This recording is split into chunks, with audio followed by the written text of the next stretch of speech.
So you mentioned in your book where you talk about its adaptability is its downfall. Could you kind of share a bit more about that? And for example, you say for your twins, it manifested in different ways. Could you kind of paint a picture for people and kind of help them understand how the symptoms looked different? They look completely different in different people. That's more the rule than the exception. Yeah. In families that I'm working with, or that I worked with over the decade before I wrote my book, it was like, wow, this kid has food sensitivities. This one has asthma and ear infections. The mom has anxiety and the dad's irritable and his testosterone is dropping. And it Mm, was just like, what? How can that be mold? So that I created a questionnaire for myself in the practice, and I put it in the beginning of the book. And if anyone can't get a hold of the book, I know people are listening from all over the place.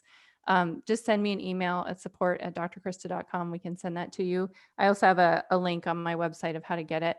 So I created this questionnaire because there I was with kid with asthma, kid with food allergies, mom with mm, anxiety and some hormone issues, and a dad with low testosterone. I'm like, how am I gonna tell? How mm, does any practitioner tell when it's mold? That makes it really complicated. So I went off of my teaching from Lyme disease. Dr. Horowitz created the Lyme MS-IDS questionnaire, and I kind of used that as a model for creating my questionnaire where things are categorized and weighted a little bit differently based on how much that diagnosis is gonna tell us it was mold and how many diagnoses or symptoms are more they could be anything. So we just as it gets closer and closer to mold, it gets weighted a little heavier.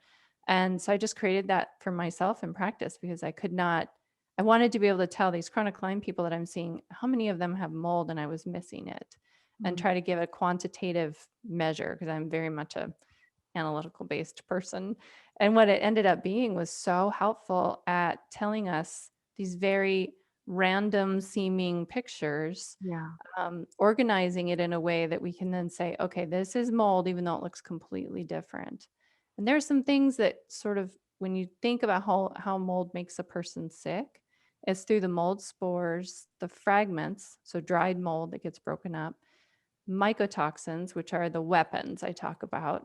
Mold has bad gas, and also chemicals. So happily living mold will just be eating and metabolizing and off gassing. I call them mold farts. It's just, metabolic waste.